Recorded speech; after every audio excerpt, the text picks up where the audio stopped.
you can do is just tell the truth and trust in the American people that over time they're going to know what the truth is. Yes, it is time for the truth.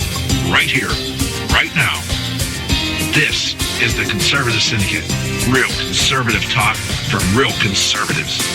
With your host, John Matthews. The latter-day prophet. Saying against the hypocrisies of our time. And Joe Hakos. You want answers. I want the truth. You can't handle the truth.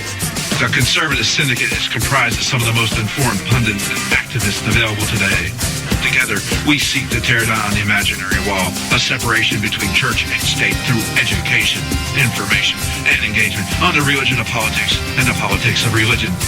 And now, your host on the globally syndicated Conservative Syndicate, John Matthews and Joe Hakos. And greetings out there all across Radio Land, cyberspace, wherever you're at. And welcome to the Conservative Syndicate. Real conservative talk from real conservatives. I'm your host, John Matthews, along with Joe Hakos, and we are here to educate, inform, and engage you, our listening audience, on the politics of religion and the religion of politics. We're glad to have you with us this afternoon. Boy, there is so much. You know, there are some days you get up in the morning and you start prepping for the show and you go, gee, what am I going to talk about that isn't so monotonous that nobody wants to listen to it again? And then there's mornings you get up and go, oh my God, I'm just not going to be able to talk about everything that needs to be talked about. Well, I think today is one of those days.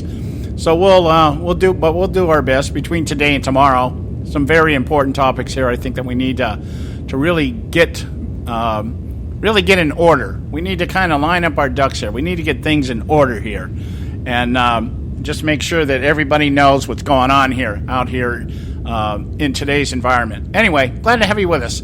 And hey, Joe, how are you doing this afternoon? Doing good, John. I'm doing better than some swimmers are doing right now. I just glanced over at the tube and I see that some of our swimmers are going to be indicted for a false story. And that's about as much as I care to say about it, actually. But I'm doing great, John. No, I actually have just a little bit more than that to say about it. And only in context, only to present context to what's going on out there in our media world today. Not our media world, their media world, okay? One of the things I do at night, and I've mentioned it several times on this show, one of the things I do at night is as I'm waiting for my show, so I have some shows I watch in the evening. I won't tell you what they are because I'm embarrassed to admit it. Anyway, I have like anywhere between 45 to 30 minutes of downtime before these shows come on. So I'll flip over to the news and see what's going on. But I don't get locked into any particular channel. My schedule is out here in the West Coast. will pick up maybe the last half hour of Megyn Kelly, her show, whatever that's called. I don't even know what it's called. The Megyn Files or something. Is that what it's called? It doesn't matter. I don't know. And I'll listen to that for a few minutes, and then what are they? They're talking about this or they're talking about that. Let's see what CNN is up to. And so I'll flip over to CNN and see, are they talking about the same thing or are you talking about something else? And then I added, just this week, two of the networks out there, ABC and CBS. The standard television networks, not cable, just their standard networks. And, I wonder what they're talking about. So and that's what I do. I just flip through. What do they think is relevant right now? And, of course, a lot of it on the left side of the aisle has been about, Donald Trump's gaffes and trying to turn it into some major thing that disqualifies him from office because of the way he chooses his words or whatever. And I've seen him spend days on there. I think the one that really is the most humorous for me is Melania Trump's plagiarism of Michelle Obama. CNN went on for that for like 3 days, 3 solid days, panels, the whole 9 yards. And then investigating her background, her immigration status. It's just like, okay, fine. Anyway, so I'm flipping through the channels last night. And on Fox News, they were talking about Donald Trump's campaign shakeup. He has shook his staff up again. He's got a new CEO. I think Paul Manafort, or whatever his name is still involved in the campaign. But he replaced a couple of people at the higher echelon of the campaign. And then after that, they were talking about how the Department of Homeland Security is seeking to put the oversight of election booths throughout the country under the Department of Homeland Security. So, of course, the government can do everything in their power to make sure that they can circumvent the Supreme Court's overturning of the Voter Rights Act. Yeah, okay, you know what they're going to have the new Black Panther Party guarding them? Yeah, maybe Acorn workers or something like that.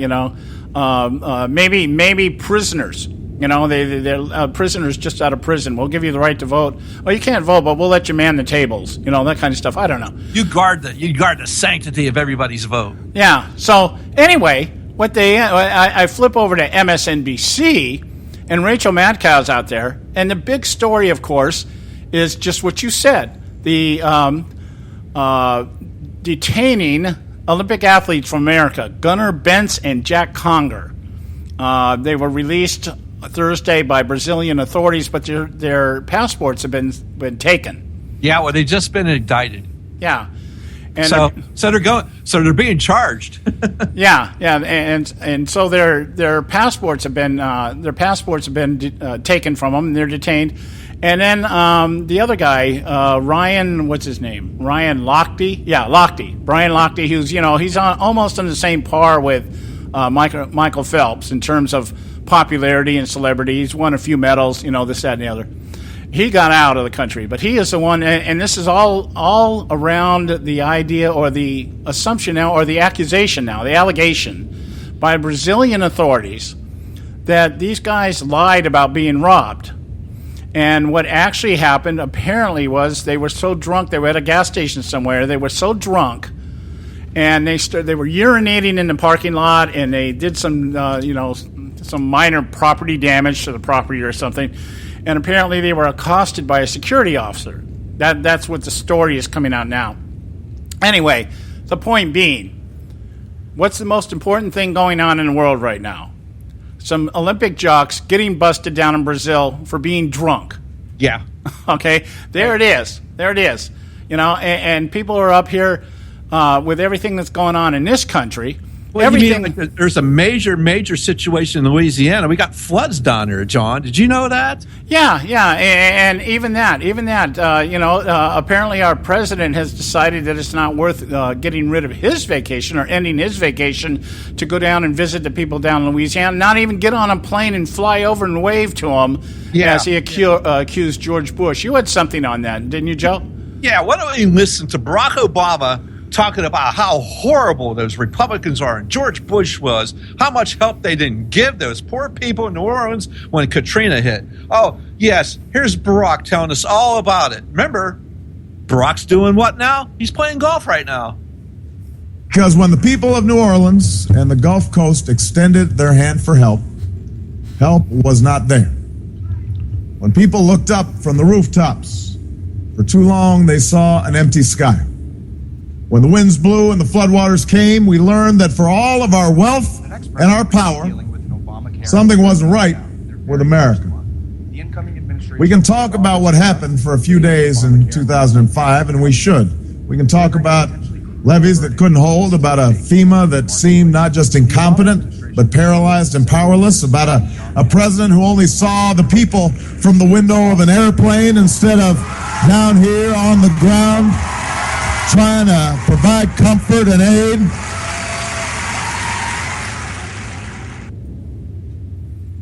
Yeah, great stuff. Yes, Barack, you hypocrite. Why don't you get off your golf course and go down and actually see the rest of the folks in Louisiana? It's a bigger area than just New Orleans that is flooded right now, and people have lost everything. There's a lot of people displaced right now, and in fact, they're actually wondering why Mr. Obama is not coming down there and acting like, like the president he thought George Bush should have been. Yeah. In line with the golfing, he's out there doing his golfing thing.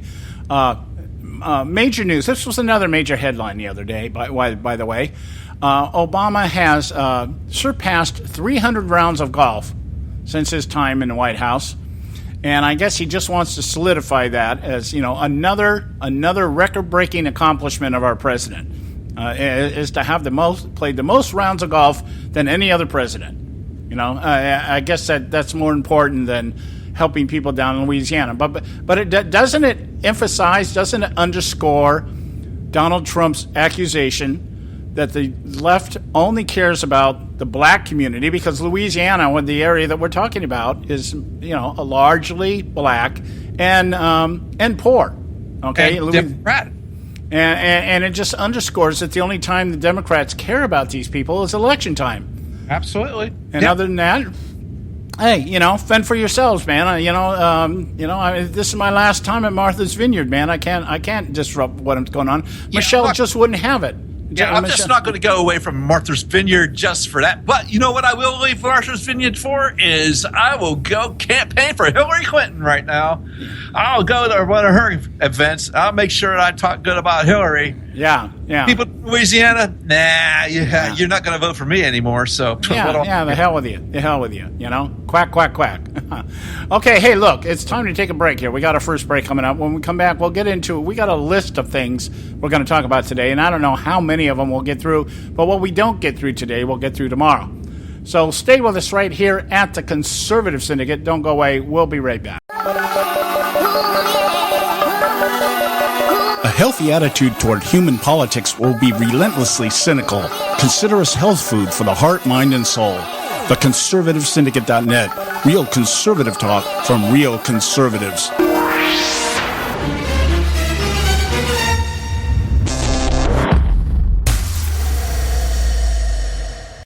When our water heater broke down last month, it was a nightmare. It took 5 hours for the plumber to show up, and he charged us a couple of $100 just to come out. Then it cost another $1,800 to put in the new water heater. By the time it was all said and done, I felt like I'd been taken. But what else could I do? The smartest thing you can do is get a home warranty from American Residential Warranty. Their home warranties pay to repair or replace all your major appliances when they break, and they will break, and at the worst possible time. Call American Residential Warranty right now for free information on home warranties starting at just pennies a day. Don't wait for your refrigerator to stop running or your ceiling fans to stop turning. Call American Residential Warranty right now. Ask how you can save up to 50% on washer and dryer coverage. Just call 1-800-790-5960. That's 1-800-790-5960. Again, 1-800-790-5960. Call now.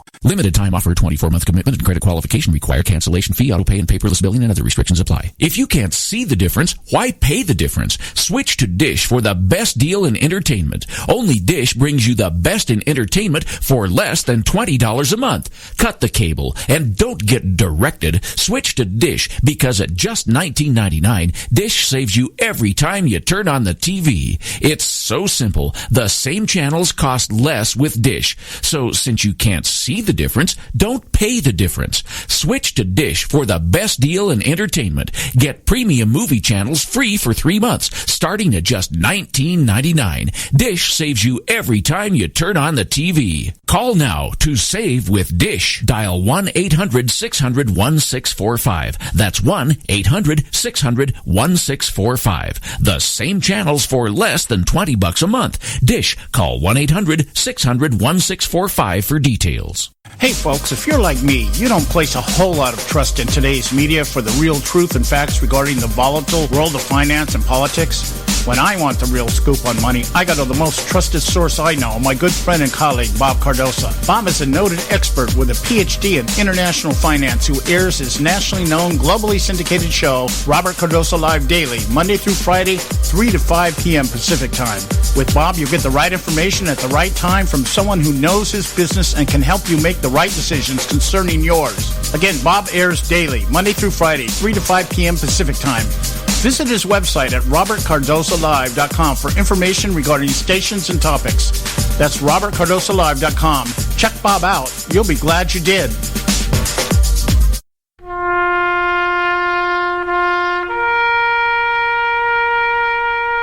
Read something recently worth thinking about. It's the soldier, not the campus organizer, who's given us freedom to demonstrate. It's the soldier, not the reporter, who's given us freedom of the press. It's the soldier, not the poet, who's given us freedom of speech. It's the soldier who serves under the flag who defends the protesters' right to burn the flag. Isn't it time now to demonstrate that we support our troops? Were it not for the brave, there'd be no land of the free. Fred Thompson's message was brought to you by citizensunited.org.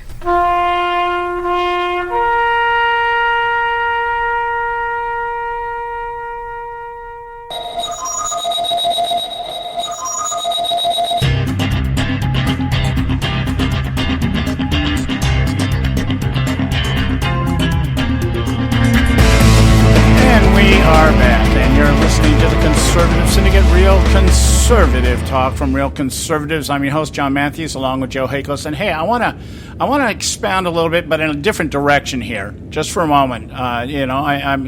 We're leading up to something today, but I'm going to kind of lay a little bit of foundation, step by step, till we get to that point.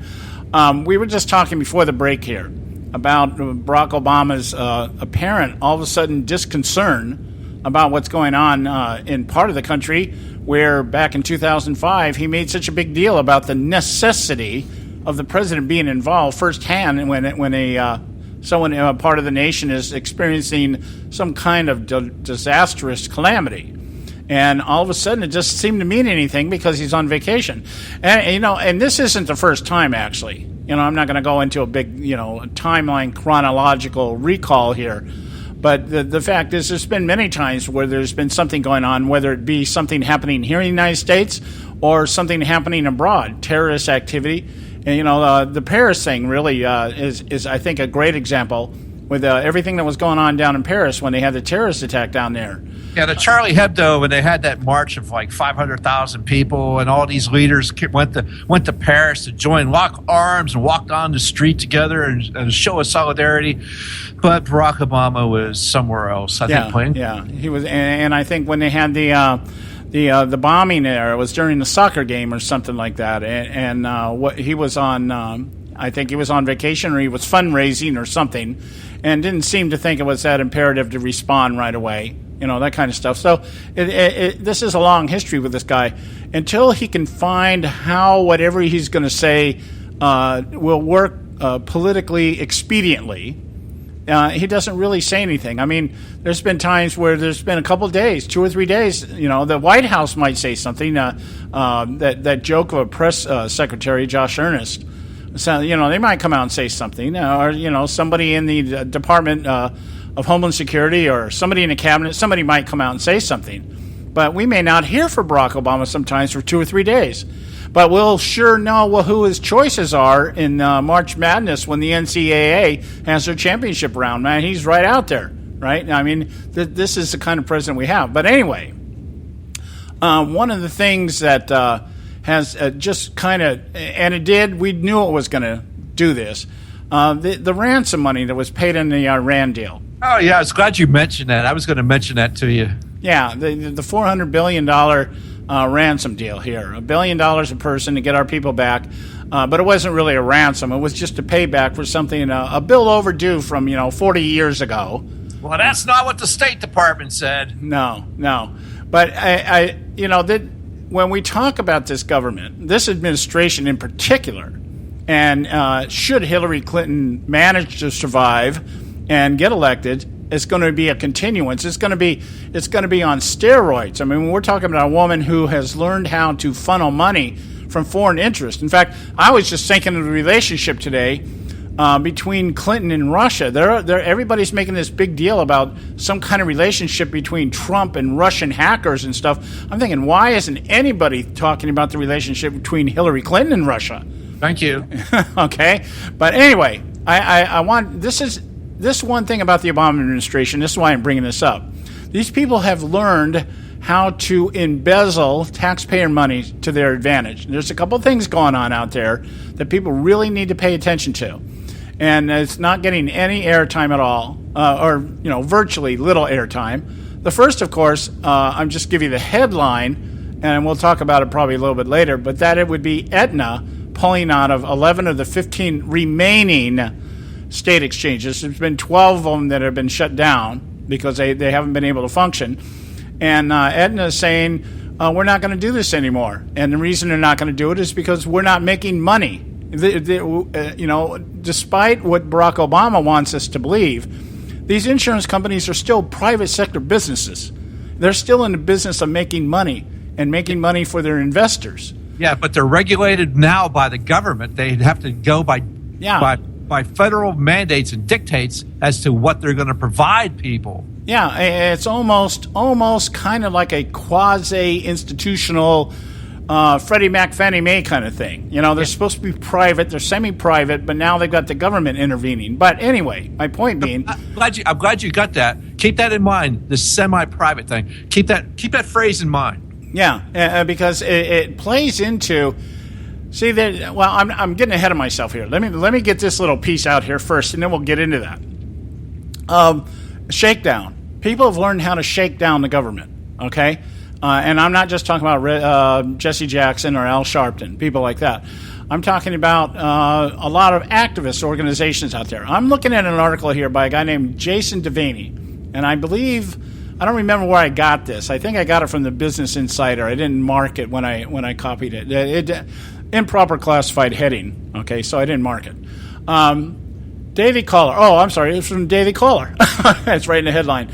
Daily Caller. Obama administration has $25 million secret $25 million in environmental lawsuits.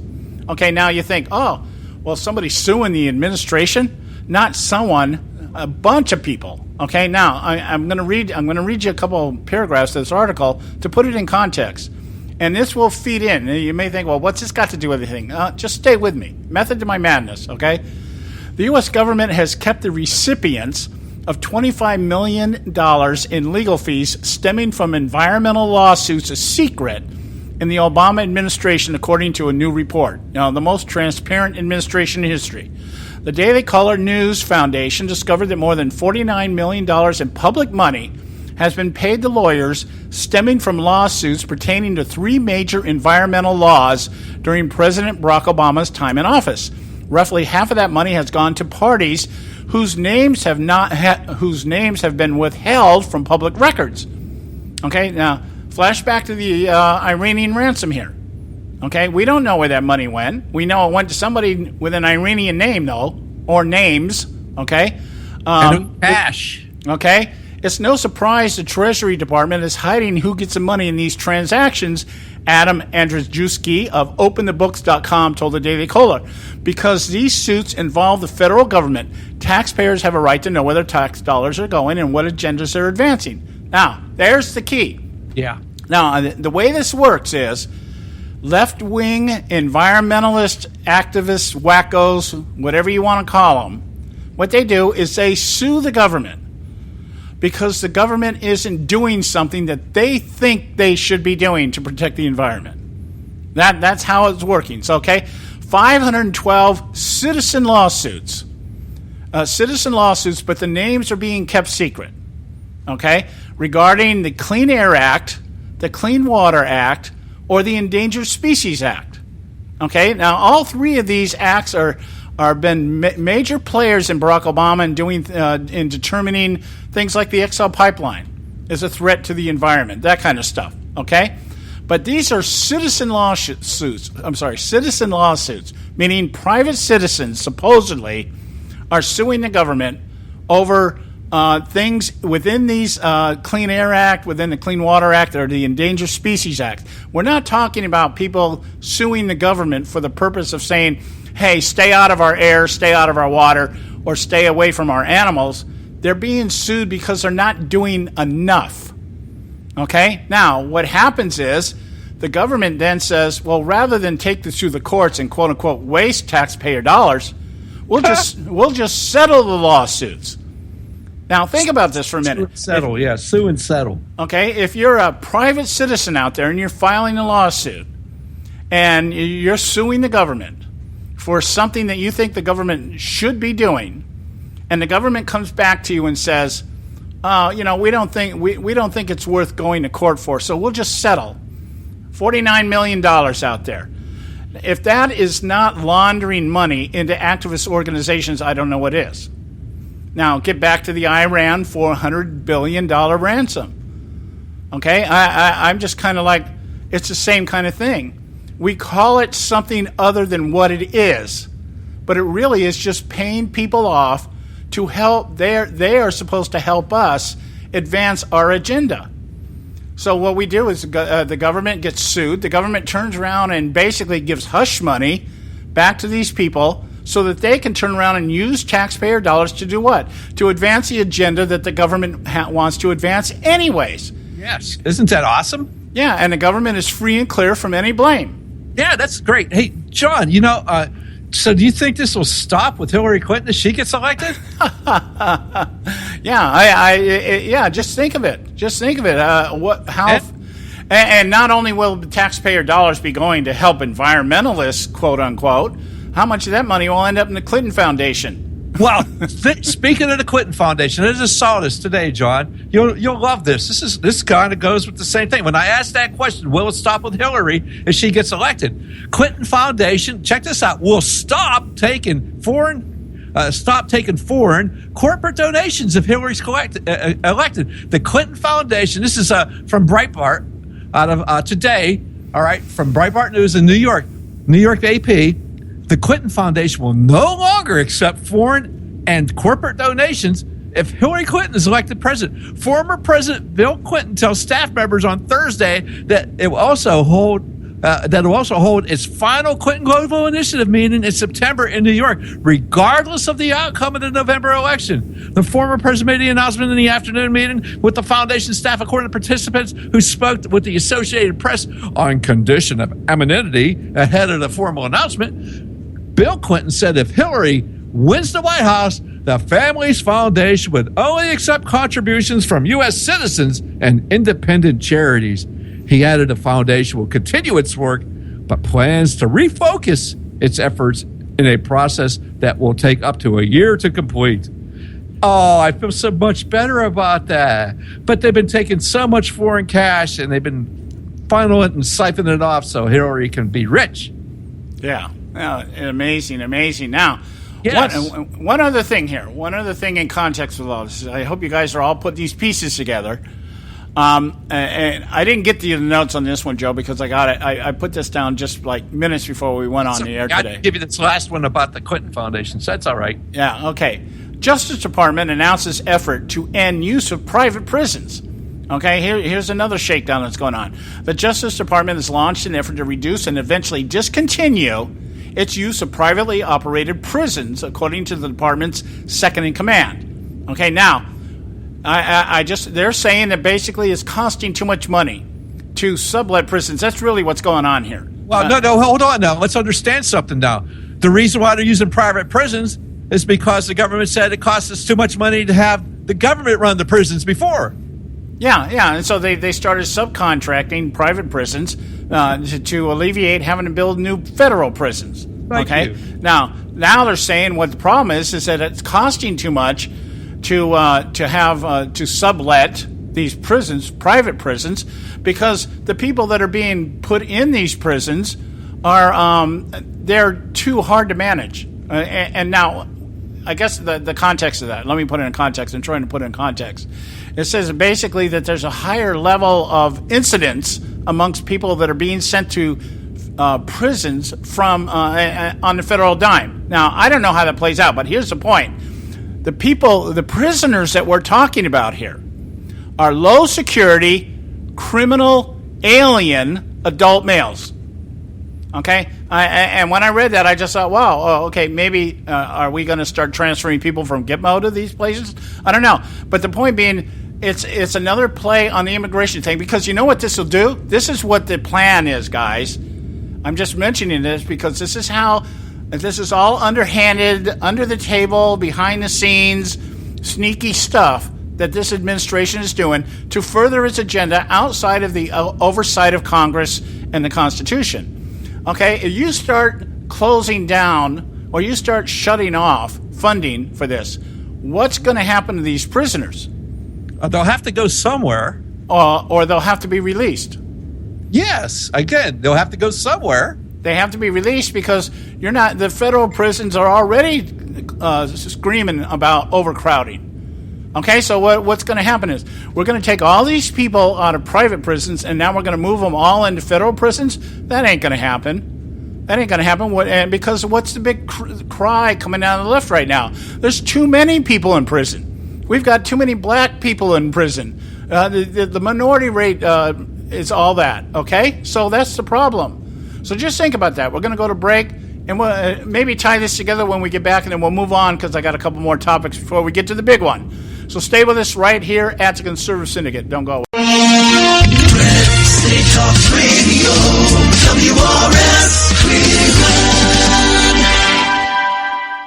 Hey, I'll make you a deal. Give me 60 seconds and I'll give you directions to the Fountain of Youth. Okay, I'm joking. Well, kind of joking. No fountains, but youth, I got. Nature's Youth and their premier anti-aging product, Nature's Youth RSF. With your sensible diet and exercise plan, Nature's Youth RSF can help you look and feel better. RSF is an all-natural amino acid supplement that supports your body to naturally increase HGH levels without any synthetic hormones. And elevated HGH levels can contribute to increased energy, improved libido, reduced body fat, and improved exercise capacity. Let's be honest. Who doesn't want to look and feel younger? Visit the newly designed website at naturesyouth.com or call 800-333-6923. That's 800-333-6923 and like them on Facebook and you'll be included in contests and exclusive offers. What a deal. Oh, speaking of deals, my time's about up. 800-333-6923 or naturesyouth.com. Who needs a fountain anyway? Call today. Extend your life with Extendovite. When I had a heart attack at 42, I was not sure what the future held. But a year later, the doctors could find nothing wrong with me and took me off all my medication. What did I do? I took a herbal mixture of garlic, cayenne, and a few other herbs mixed in liquid form. I now call this Extendovite. I would have never believed that a few simple herbs could actually change my life like they did. Now it's your turn to see what the powers of garlic and cayenne can do for you. For only $69.95 plus shipping and handling for a 2-month supply of either capsules or liquid, you too can begin on your path to better health. For more information, call 1-877-928-8822. That's 1-877-928-8822. Or visit our website at heartdrop.com. Extend your life with Extendovite. I've owned my company for 14 years now, and I can tell you that payroll is a 4-letter word. I hate doing it. It eats up hours I don't have, and it costs me money I could be saving.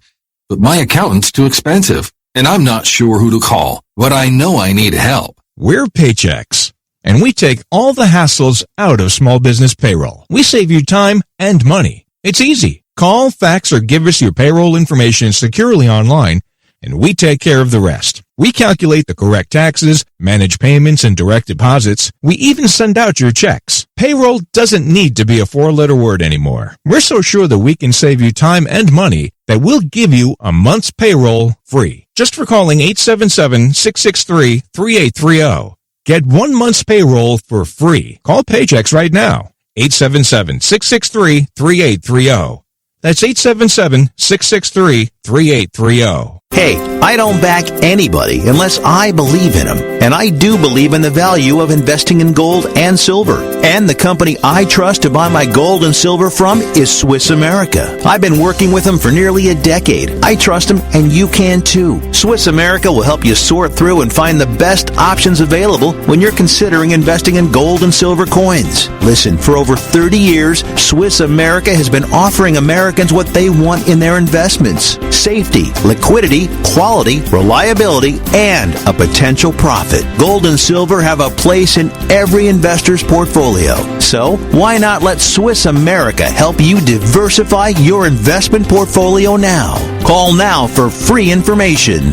800-978-3907, 800-978-3907, 800-978-3907, 800-978-3907. Hey, Bugsy, you hear the news about Vinny? Yeah, it's a real shame he owed money to the IRS and they finally caught up with him. Just like Al Capone. If the IRS can get to Capone, imagine what they can do to little old Vinny, huh? Poor cat, he was on top of the world, then bada boom, bada bing. What Vinny needs now is an offer he can't refuse. Hey, you got a tax problem? Does the IRS claim you owe them a bunch of dough? They can get you too. So call the tax relief line now and learn if you qualify to negotiate your $10,000 plus IRS tax debt for up to a 75% savings. Don't be like Al or Vinny and get busted. Make this free call now. Learn how you may be able to pay the IRS less. Call now. 866-657-8474. 866-657-8474. 866-657-8474. 866-657-8474. All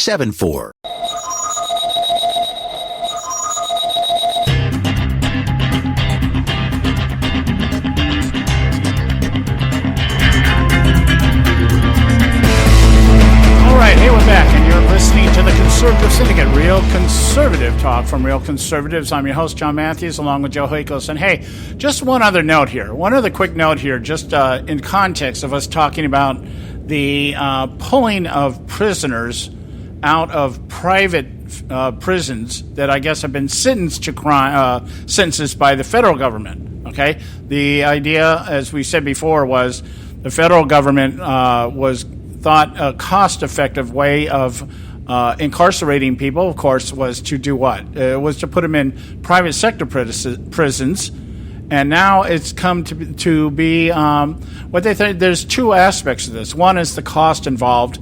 Two is the idea. What the government is claiming is that we no longer have the necessity because of the things have changed, and we don't have the space requirements that we used to.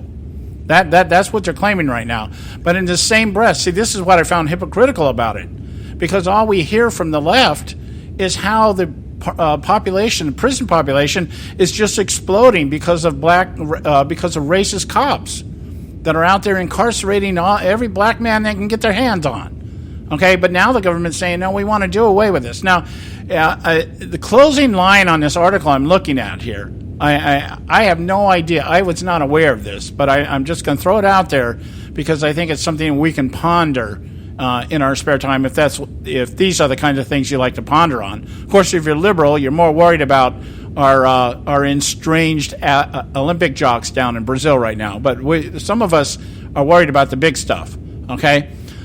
Within minutes of the news that the Justice Department was looking to end its use of private prisons, at least two of the three private corporations used by the department saw their values drop by double digits in the New York Stock Exchange. Now, I'm sitting there wondering, is somebody trying to tell me that private prisons have stock?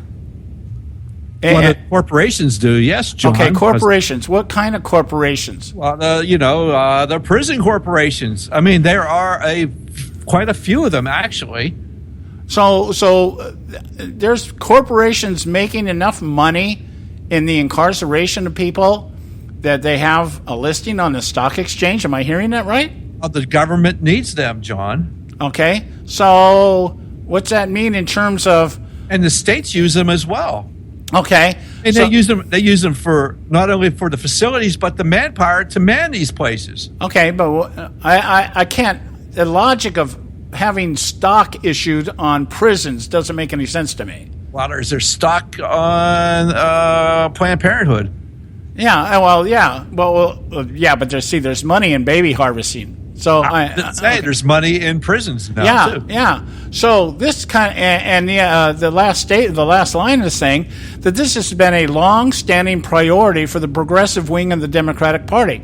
Why would that be? Okay, I'm like, I don't. Those two things don't connect for me. I'm like, wait a minute. We got stock and the progressive wing of the Democrat Party. Is there such a thing as a progressive wing of the Democrat Party? I thought the whole thing was a progressive wing. Such thing as a non-progressive wing of the Democratic Party. Yeah. But so we're sitting here saying, okay, now there's people are losing money. The investors in private prisons now are going to lose money because what? The government isn't banking the payroll? Is that what the situation is here? Is this another situation where government subsidies have been used for the purpose of making money?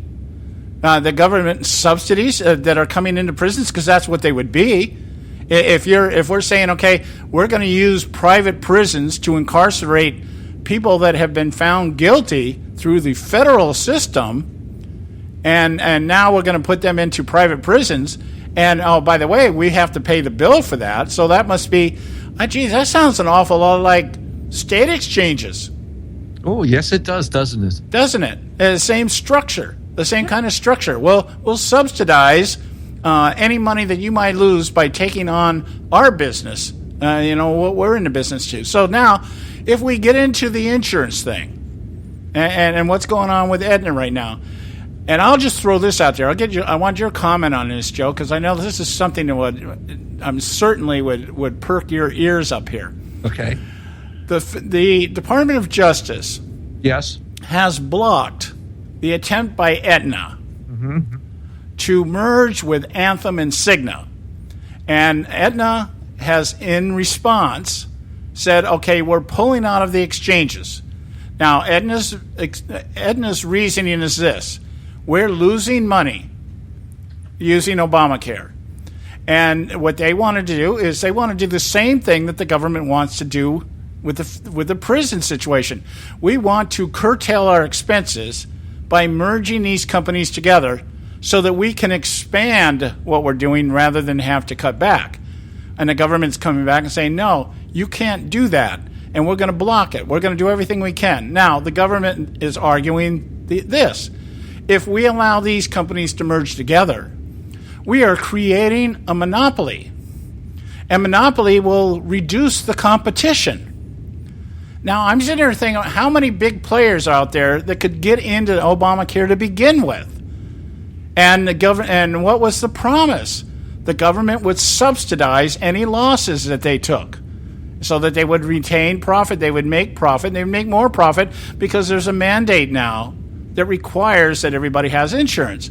And so all these large corporate healthcare insurers jumped on board. Hey, this is sure bet. This is Freddie Mac, Fannie Mae. The government's going to ensure that we're not going to take any loss. Okay, so let's just remember this now. Aetna was trying to buy Humana, not Cigna, Humana. Oh, okay. Well, I'm looking at the notes here. They wanted to acquire Humana, yes. But there's another proposed deal. The company's merger on the grounds that another proposed deal, Anthem and Cigna, would hurt consumers. Okay, so there's two mergers out there. I'm sorry, I got my facts mixed up. Okay, so you're right. But I see what you're going with this, and one of the you're saying the government doesn't like it because they would create a monopoly. Like the government was concerned about monopolies, not really concerned about monopolies when it comes to your cable bill, because NBC now has Comcast, and Comcast is this huge conglomerate that owns most of the cable in this nation now. Well, government didn't seem to be real concerned about that. Yeah, well, it's just... They're friends with the government, though. Yeah, I think from the government standpoint, there's two things I'm seeing here. One, it would undercut the government's narrative. Well, no. Here's what the government's problem is. The government, let's remember what Obama and this administration wants. They want a single-payer system, so they want Aetna to fail. Yeah, now, here's my point, though.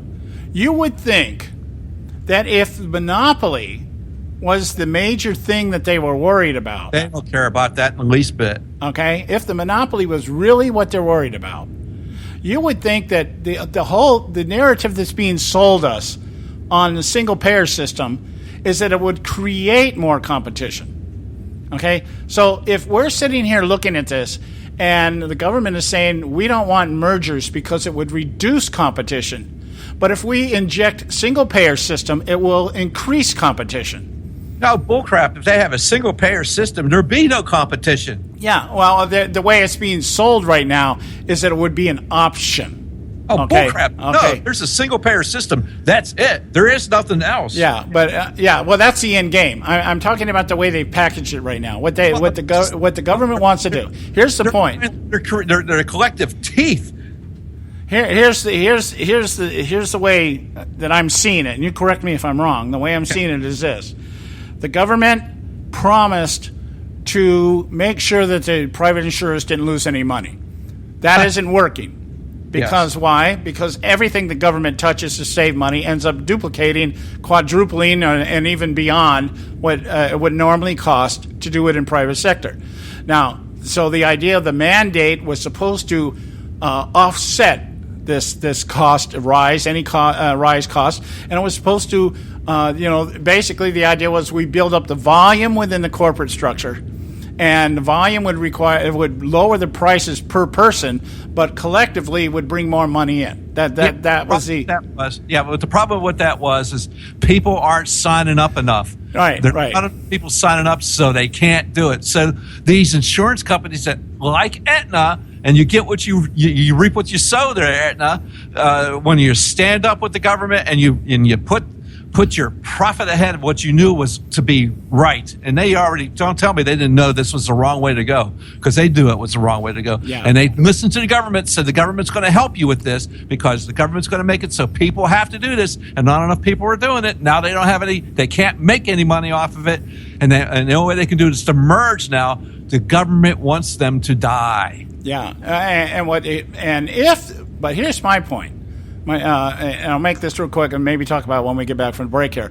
My point is, if the government's end game is single-payer system, okay, but right now it's just being touted as another option, okay? Hillary Clinton's out there saying the way to save Obamacare is to put a government option out there, allow people to be able to choose a government-subsidized health care plan, and that's supposed to help offset the cost. Nobody's talking about who's going to pay for it or anything else. So they're just basically saying they want to enter in as a major player and be at the same level on par with private health insurers and allow people to choose the government to run their health care.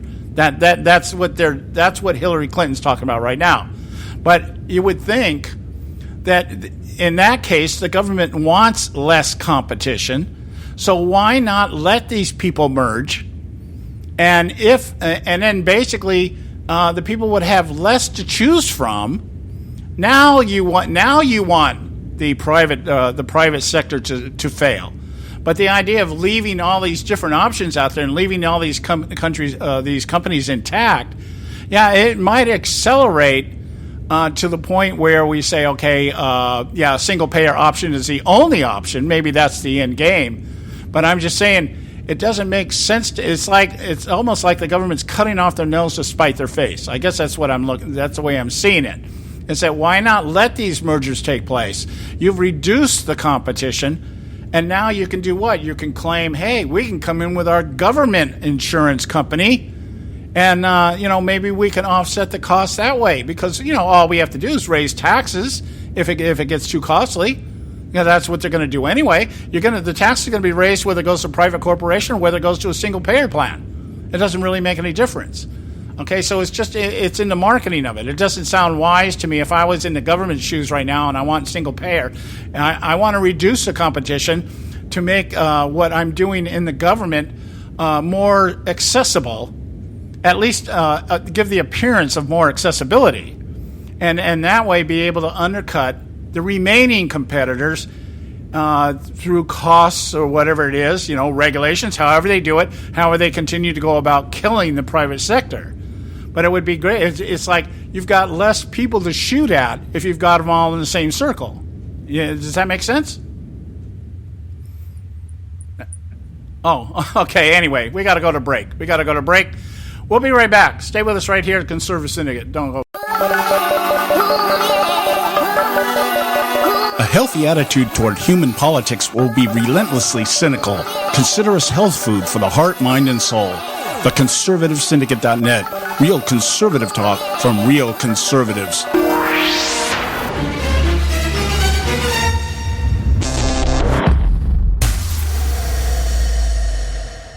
Hey folks, if you're like me, you don't place a whole lot of trust in today's media for the real truth and facts regarding the volatile world of finance and politics. When I want the real scoop on money, I go to the most trusted source I know, my good friend and colleague, Bob Cardosa. Bob is a noted expert with a PhD in international finance who airs his nationally known, globally syndicated show, Robert Cardosa Live Daily, Monday through Friday, 3 to 5 p.m. Pacific Time. With Bob, you get the right information at the right time from someone who knows his business and can help you make the right decisions concerning yours. Again, Bob airs daily, Monday through Friday, 3 to 5 p.m. Pacific Time. Visit his website at robertcardosalive.com for information regarding stations and topics. That's robertcardosalive.com. Check Bob out. You'll be glad you did.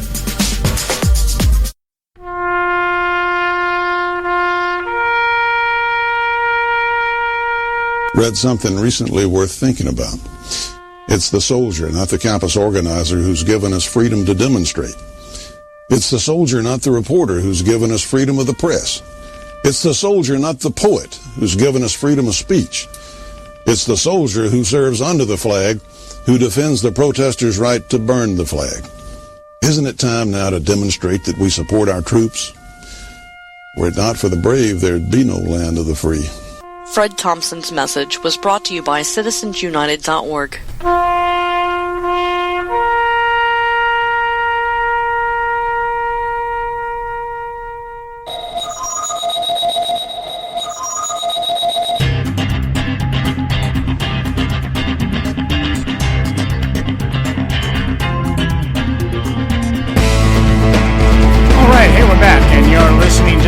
Conservative Syndicate, real conservative talk from real conservatives. I'm your host, John Matthews, along with Joe Hakos. I want to just let me just kind of put it all in a big picture here as to why I'm even entertaining this, the talk of this in terms of mergers between private corporations, single-payer system, public option. I think that's the word they're using, a public option, where people can choose to go through some kind of government-run healthcare service, or the expansion of Medicare or Medicaid or whatever it is. Okay. Now, what I'm getting at here is that we all know that the end game of Obamacare is single-payer system, nationalized healthcare. That's what we're talking about here. We know that. Okay. It is the devil is in the details as to how the left is going to get it there. Okay. One, we know the number one factor playing into all of this, of course, is the Gruber theorem. The stupidity of the American voter, lack of transparency, is a political advantage. So, what we have here is Obamacare. And we hear it at every campaign rally out there on the left. Oh, we've got 20 million more people insured. Okay? Not telling us that that 20 million... You break those numbers down, that 20 million consists of about 12 million of previously uninsured, and 8 million of people had to can their old insurance and take Obamacare. So anybody that signed up for Obamacare is considered new. Yeah, well, just remember, those people that got it can't even use it because the deductibles are so damn high. Yeah. And so because of the deductibles, people are choosing not to sign up and rather taking the hit on their income tax if they even pay income tax. And if you don't pay income tax, well, then you can really get the government to subsidize it for you. Taxpayers will foot the bill for you. And what I'm getting at here is this idea of, I would think that having private companies merge would, in essence, in theory anyway, reduce the competition, which would make public option a little bit more attractive, just because you have less choices to choose from. And the narrative that's being bought into by the American people, the Gruber theorem, stupidity of the American voter, is that the government stuff would be better. Because there's always this thought behind the government doing anything that regardless of how much they screw it up, it's still going to be there. I mean, think about it. That's what everybody believes. Social Security is on the verge of bankruptcy, but it will always be there. Obamacare is in a death spiral, but people still think it will always be there. It may not be in this form in the end, but it'll always be there. Okay? Anything the government touches, you talk about eliminating government agencies, education department, the IRS, And people go into this frantic, oh, what will we do? What will we do? Forgetting, of course, that these institutions didn't exist for the first 150 years of this country. Okay, so my point being is that you would think in the government's eyes, the idea of allowing mergers to save face, because that's what I think this is all about. I think this is really what's happening here, is if the government came out, if the DOJ came out and said, we'll let these mergers go. Yeah. Whose face, though? Okay, what that does then, it really kind of reiterates and solidifies the narrative out there that Obamacare is bombing. It's losing. It's not working because these companies are having to conglomerate. They're having to come together in order to survive. So to me, it's all about protecting Obama. It's not about whether the system fails or what, because we already know. See, what the handoff to Hillary Clinton is that the public option. Look, John, Obama care less about this now. No, he doesn't care about the thing failing. Whose face are they trying to say? What are they trying to? Well, whose legacy? Obama could care less. Obama's legacy is going to be he has a single player system in place, and that's what he wanted to do. That's what they wanted to do since the 1920s. That's what they wanted to do. Right. So, and Obama's the guy that got it done. That's his legacy. But they don't care if Obamacare works, dies, or does anything else. They could care less about that. They've got a single-payer system, and when you have a single-payer system, you've got private corporations out there who can tackle the government. The government has endless pockets. Yeah, I get that. I'm saying my belief is that there is a element out there that wants to protect Obama looking bad at this point in time. The handoff has been to Hillary Clinton. She can, if she wins and she picks up the ball on January 17th of next year, or 21st, whenever they get inaugurated. Okay, as soon as she steps into the White House, she can now be more open about things. She can come out and say, Obamacare isn't working the way we thought it was going to work. Well, absolutely, that's my point. And they don't. This ain't about anybody's legacy. Then this is just more misdirection and smoke and mirrors to help the Democrats look like they care about people when we damn well know they don't care about it. We damn well know that the premiums are going up. You can't keep your doctor. You got to go ahead and get these kind of plans. I got to have OB/GYN coverage on my health plan, even though I'm a man, and I don't plan on identifying as a woman anytime soon either. So they don't care about that. If it's just about appearances, okay, I get your point. But the bottom line is these companies are going to die, and all we're going to be left with is a single-payer system. Oh, yeah, I agree with you there 100%. I mean, that's what's going to eventually happen because the block mergers obviously would be the point. It would be the play. I guess would be the tactic. And hence, this is why you see these companies that are coming up on Hillary Clinton when Hillary's out there going, we're going to have these private-public partnerships. She says that crap in every damn speech she gives out there. Yeah. Private partnerships. Well, who cares about that? Oh, I know who cares about that.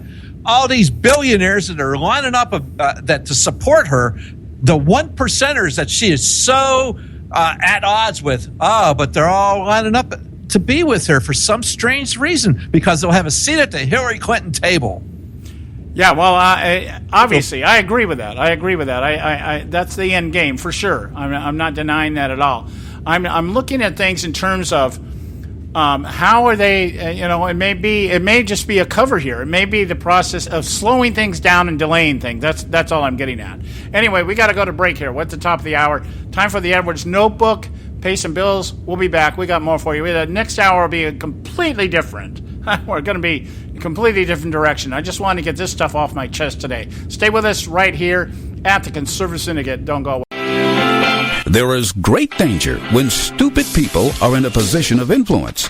Hello, I'm Ron Edwards. On today's page from the Edwards Notebook, recently in Twin Falls, Idaho, Muslim refugee boys from Syria chose to rape an American 5-year-old girl. Now, raping is an Islamic custom, along with adult men marrying little girls. But in America, it is a crime to rape. And when you consider the sometimes overly feminist nature of today's society, it was alarming to witness an American sovereign citizen named Nancy Taylor proclaiming that racism in Twin Falls is the cause of strife between Muslim refugees and Americans, not the senseless act of rape. I find such thinking to be very stupid and bordering on evil. Ms. Taylor is an unwise advocate for open borders and bringing in as many Muslim refugees as possible. Those boys were practicing what they had learned from their elders. The brutal, gruesome rape was videotaped, and for Ms. Taylor to be more vexed over the righteous indignation of such a horrendous act than the rape itself places on full display the danger that government school indoctrination poses to our republic. I'm Ron Edwards. Blowing away the myths and revealing the truth. You can continue to blow away the myths with Ron Edwards on Facebook, Twitter, and theronedwards.com.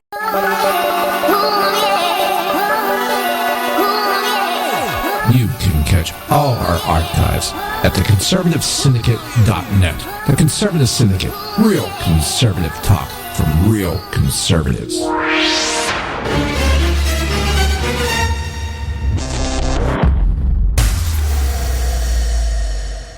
Prices are for base buildings only. May not be available in some areas.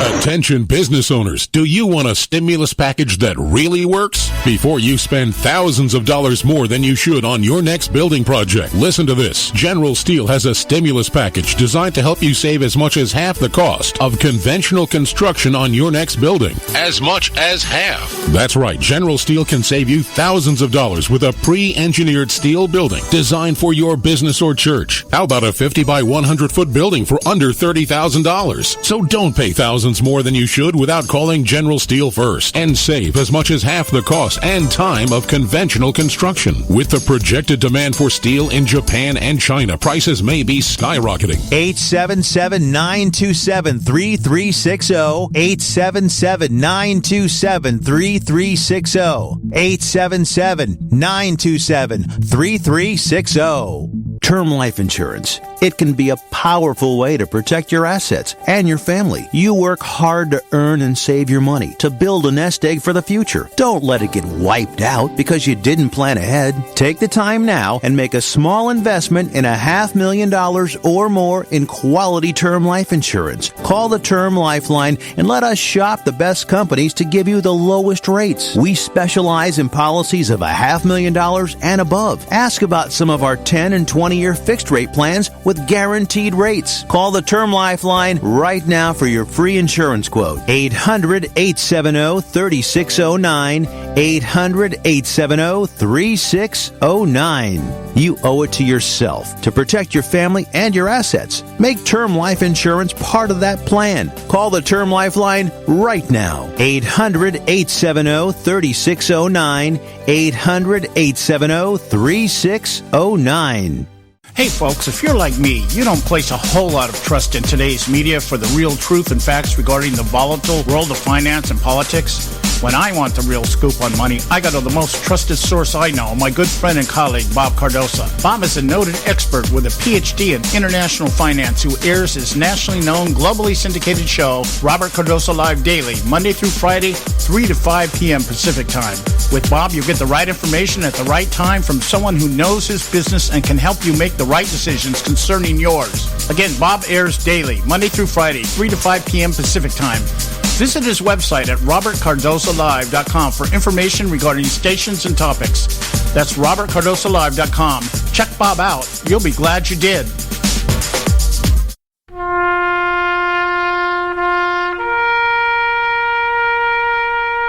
Read something recently worth thinking about. It's the soldier, not the campus organizer, who's given us freedom to demonstrate. It's the soldier, not the reporter, who's given us freedom of the press. It's the soldier, not the poet, who's given us freedom of speech. It's the soldier who serves under the flag, who defends the protesters' right to burn the flag. Isn't it time now to demonstrate that we support our troops? Were it not for the brave, there'd be no land of the free. Fred Thompson's message was brought to you by CitizensUnited.org.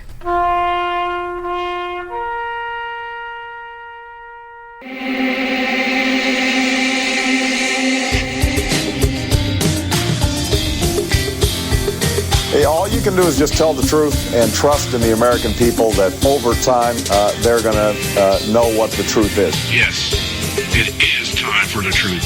Right here, right now. This is the Conservative Syndicate. Real conservative talk from real conservatives. With your host, John Matthews. The latter-day prophet. Baying against the hypocrisies of our time. And Joe Akos. You want answers. I want the truth. You can't handle the truth. The Conservative Syndicate is comprised of some of the most informed pundits and activists available today. Together, we seek to tear down the imaginary wall, a separation between church and state through education, information, and engagement on the religion of politics and the politics of religion. And now, your host on the globally syndicated Conservative Syndicate, John Matthews and Joe Akos. All right, hey, we're back, and this is Hour 2 of the Conservative Syndicate, real conservative talk from real conservatives. I'm your host along with Joe Akos here, and let me share something with you here. And this is our short segment, so I'm going to eat up just a little bit of time here to share something with you that's going to fit in after our next break, and we start talking about Trump's two speeches, one on terrorism and the other one on crime in this country. I'm looking at an article here. I just pulled this up just now on the airways here, out in cyberspace. Okay, listen carefully, this guys, because this is liberal doublespeak at its best. Okay, here's the article. It's up here on Associated Press. U.S. says $400 million to Iran was contingent on release of prisoners. All right, this is the government. This means the Obama administration is admitting that the $400 million that was paid to Iran on a separate airplane in unmarked foreign currency was actually a ransom. But listen to how they explain it. Okay? This is beautiful liberal doublespeak. The Obama administration said Thursday that a $400 million cash payment to Iran 7 months ago was contingent on the release of a group of American prisoners. It's the first time the U.S. has so clearly linked the two events, which critics have painted as a hostage ransom arrangement. Now, I want to make one quick note here. Notice that whenever they talk about anything that Obama's tied to, but they don't want to use Obama's name, it's the U.S. Okay, they use that because, so you should be saying the Obama administration said, okay, as the article began, it's the first time the U.S., it should be the first time Obama has clearly admitted that he lied. Okay, now, State Department spokesman, which I think we really, if we're going to audit anything right now, I'm more worried about State Department than I am the Fed. These guys are in cahoots big time. Anyway, State Department spokesman John Kirby repeated the administration's line that the negotiations to return the Iranian money from a military equipment deal with the U.S.-backed Shah in the 1970s were conducted separately from the talks to free 4 U.S. citizens in Iran. But he said the U.S. withheld the delivery of the cash as leverage until Iran permitted the Americans to leave the country. Okay, so what he's basically saying is we conducted 2 different types of talks here. There was talk about returning this money to Iran from a Shah deal back in, the 70s? Yes, the 70s. And there was a talk or discussion, negotiations, to release American prisoners. And we chose to withhold the money as leverage just to make sure that these prisoners were released because we thought they might renege. Okay, what he's saying is it's a ransom, but it's not really a ransom. Yeah, it's ridiculous. Okay, now I'm going to tell you right now that people over at CNN and MSNBC, if they even bother to talk about this, because the big news is Rio, okay, but if they even bother to talk about this, they're going to buy into this hook, line, and sinker, and the 1,000 listeners that listen to those 2 stations between them are going to sit there and go, the bobblehead's going to go into motion. Oh yeah, it's not really a ransom. We just use the money as leverage. It's not ransom. We didn't say we're going to exchange money for prisoners.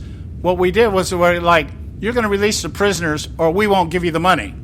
Yeah. Okay. So maybe we could do the same thing with Brazil to get our swimmers back. Yeah, well, I was thinking we could release some more prisoners from Gitmo in exchange for our Olympic jocks down there. There's only 61 left, John. We're running out of... well, and Obama can come out and say, hey, we don't leave any Americans behind.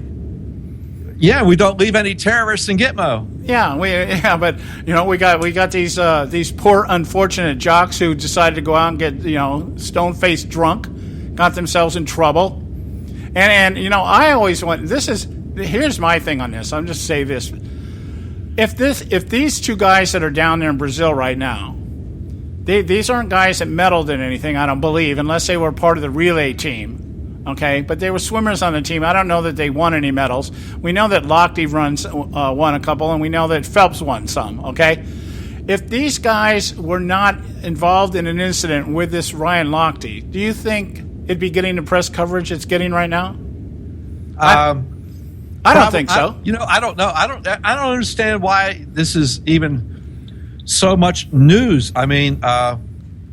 Well, it's news is because it's entertainment. See, the Olympics is entertainment. Well, this is more distraction to me than anything else. Yeah, well, and that's what CNN and MSNBC and all these guys are in. They're in the entertainment business. The fact that they've got to take on politics at all, I think, irritates the hell out of them because it's less time talking about Kim Kardashian, or the latest red carpet event or whatever. That's where they really want to be. That's what they really want to be talking about. Because the glamour and everything else of being a liberal rich person in this country is the epitome of what most liberals want, progressives. They want... I tell you what, before I would have known what was going on with the Olympics, but it has gotten so bad anymore. I don't even bother watching the Olympics this time. I just don't give a crap because every time I turn on the Olympics, what did I see? A commercial, and then every other time I turn it on, I see a Hillary Clinton commercial. Yeah. Well, I have probably watched a total of 10 minutes of the Olympics, and I just the other day, nothing else on. I watched a ping pong match between China and the Netherlands, and that was so boring. I'm like, you would think ping pong would be the way they play ping pong now. Yeah, boring. Okay. Hey, guys, we got to go to break. When we come back, we'll get into the Trump speeches that took place within the last week, a couple of days. This week, right? Beginning of this week. And one right after the other. And I think just some really good, some of the best stuff Trump's put out. Stay with us right here at the Conservative Syndicate. Don't go away. A healthy attitude toward human politics will be relentlessly cynical. Consider us health food for the heart, mind, and soul. TheConservativeSyndicate.net. Real conservative talk from real conservatives.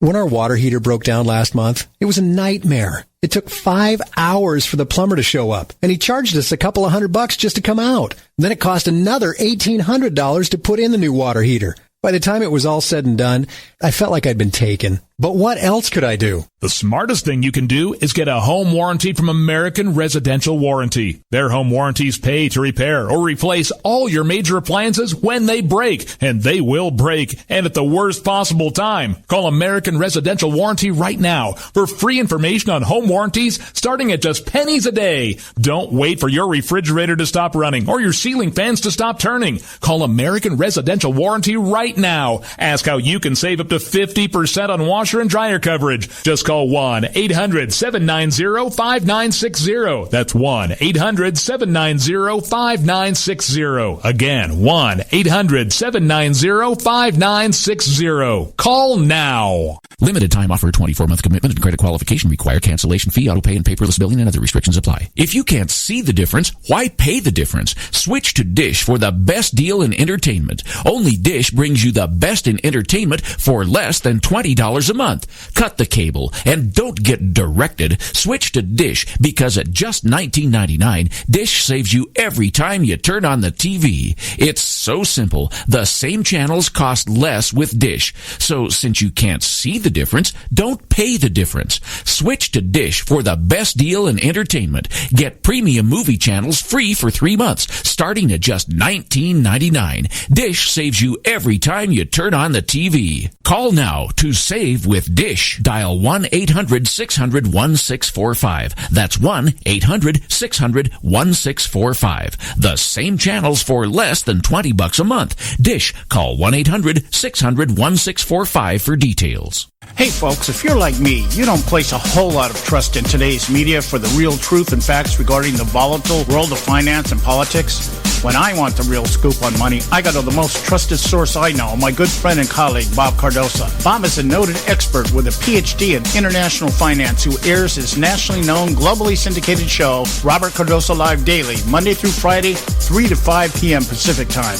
With Bob, you get the right information at the right time from someone who knows his business and can help you make the right decisions concerning yours. Again, Bob airs daily, Monday through Friday, 3 to 5 p.m. Pacific Time.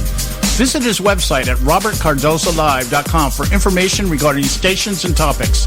That's robertcardosalive.com. Check Bob out. You'll be glad you did.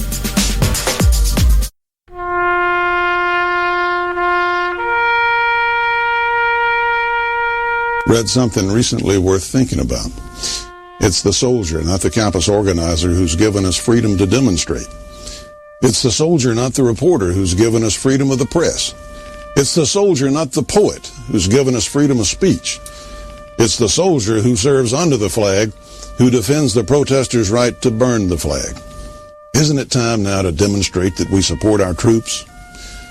Were it not for the brave, there'd be no land of the free. Fred Thompson's message was brought to you by citizensunited.org.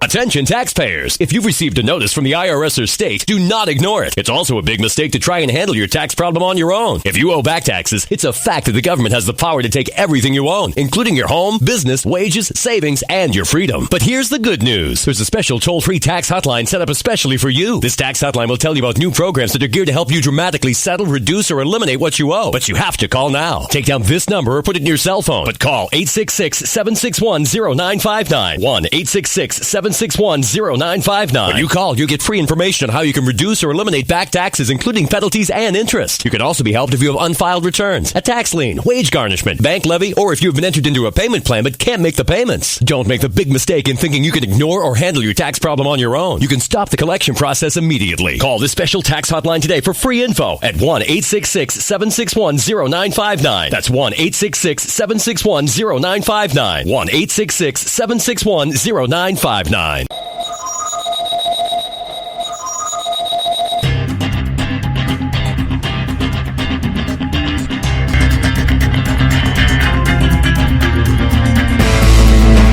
right, hey, we're back, and you're listening to the Conservative Syndicate, real conservative talk from real conservatives. I'm your host, John Matthews, along with Joe Hakos, and we want to shift gears here. We were going to do this earlier in the week, but circumstances just didn't allow for it. But we're going to do it now. Trump gave a couple of speeches this week, and along with another one earlier in what was it? Right towards the end of June, I believe. Right towards the end of June, on his economic plans for the country, how he was going to help restore the economy.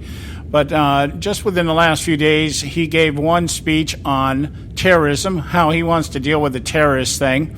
And two, the second one was in West Bend, Wisconsin, after the riots that are taking place out there in Milwaukee after the shooting of another thug that everybody wants to blame white people for, even though the cops were black. I guess... maybe Uncle Tom's. I don't know.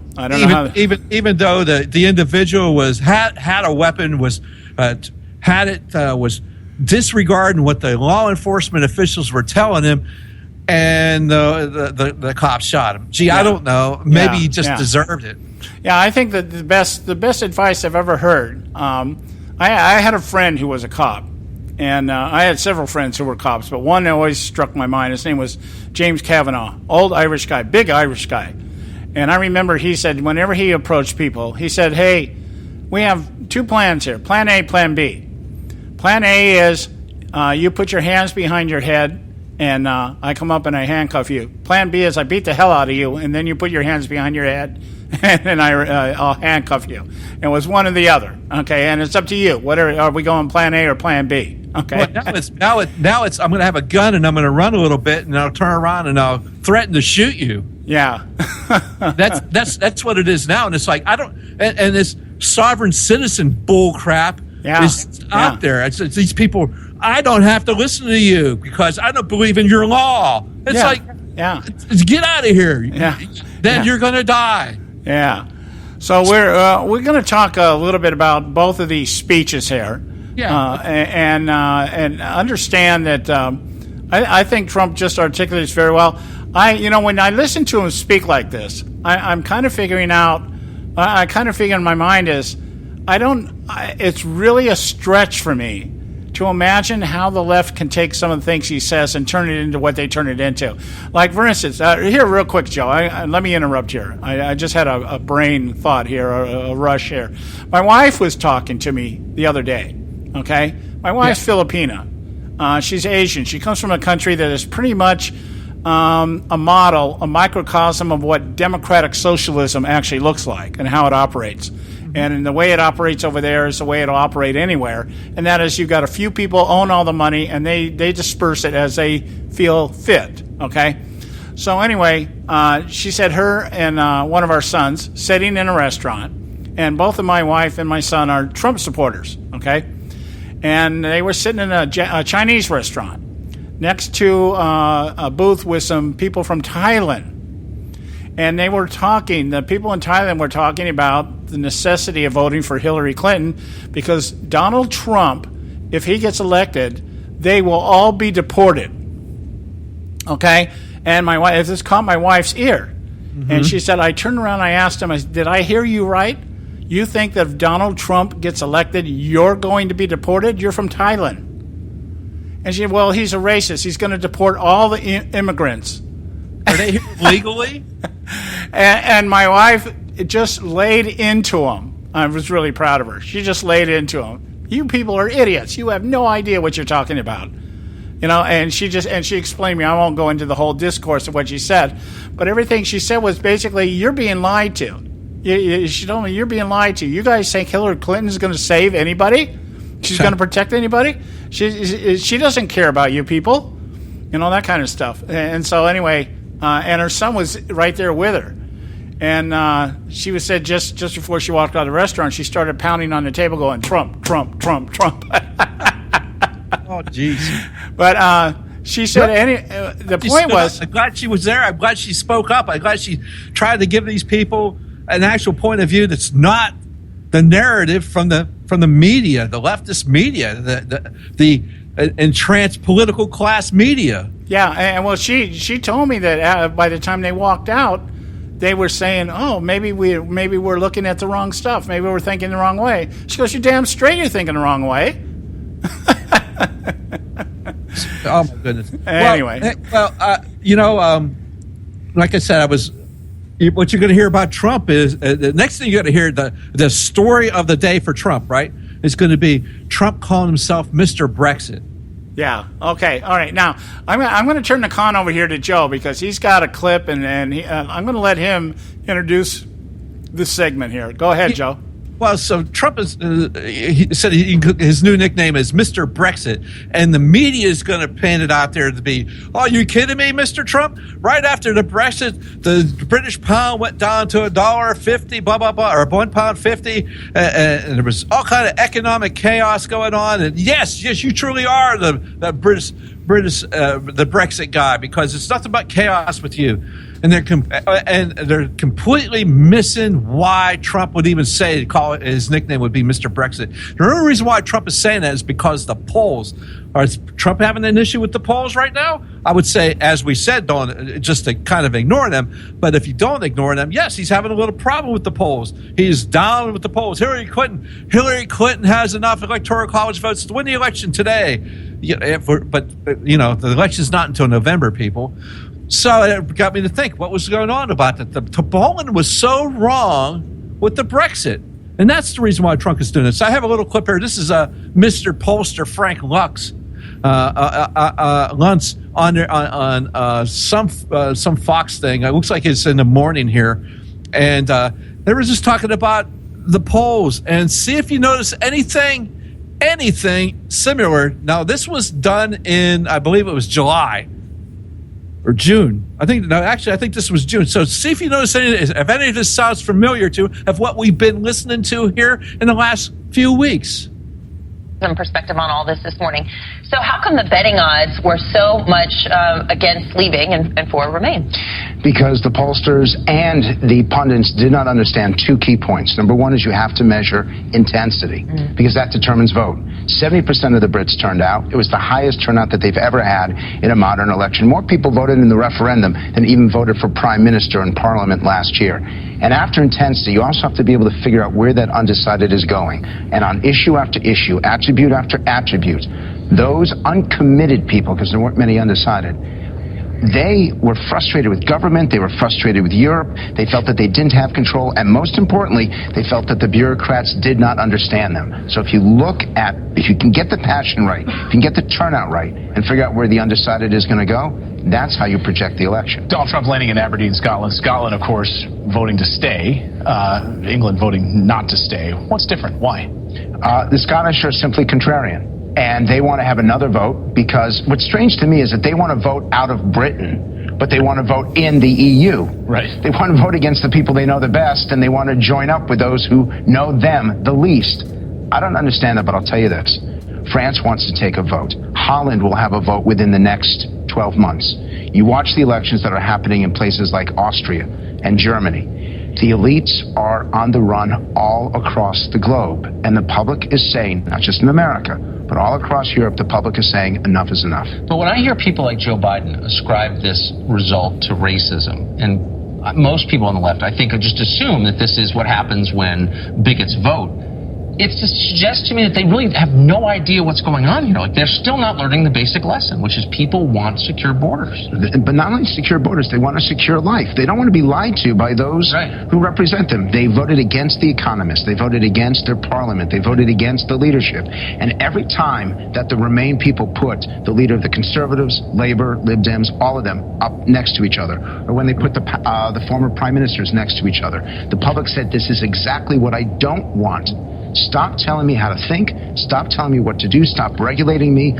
Let me take control of my own life. You mentioned the sentiment going forward and all these upcoming votes. We see what has happened in Germany. Hillary Clinton really doubling down on the Angela Merkel side of things. I mean, she's sort of going all in, and that's.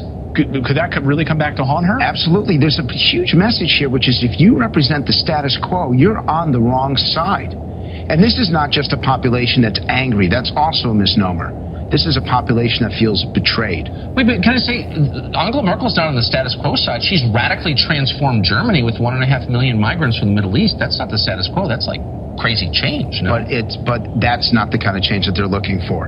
And I think the pundits, they got it wrong here, they got it wrong in Europe, and they're going to continue to get it wrong unless they actually listen to the voters themselves. You cannot analyze Brexit from America. You actually have to go and talk to the voters in England, Scotland, and Wales. You've got to be among them to really understand that these are not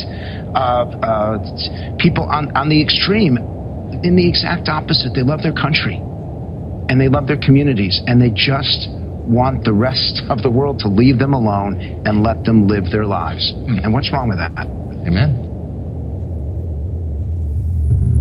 Yes, what's wrong with that? So, remember, these people got it wrong. They got it all wrong. The day before the Brexit vote, there was polls out there that said 10 points to stay and exit the EU won by 2 points. 12-point swing there. So that's why Trump is saying, yeah, I'm Mr. Brexit, along with the fact that, yes, people are tired of the way our government's treating everybody, the way their government wants to control everybody's life. People want the government out of their lives. They don't like Obamacare. That's why no one signs up for Obamacare. That's why Obamacare is doomed for failure. That's why if we don't get the right people in Congress, they will push single payer down our throat. In fact, Bernie Sanders is out there saying they're going to try to do that along with TPP in a lame duck session. So we have to get this right. And if Trump, I understand why he calls it, he said Mr. Brexit. I get it. The media doesn't get it, though. They're going to use it and say, they're going to use it like a hammer and say, Trump got it wrong again. Trump got it wrong again. Yeah. It's going to be another one, another statement taken out of context and spun around and used to their advantage because these people, the globalists from the left and the right, actually, the GOP. I was listening to Dana Perino. You know, she's one of the co-hosts over in Fox News on, I believe, The Five, and she stands in sometimes for Megyn Kelly.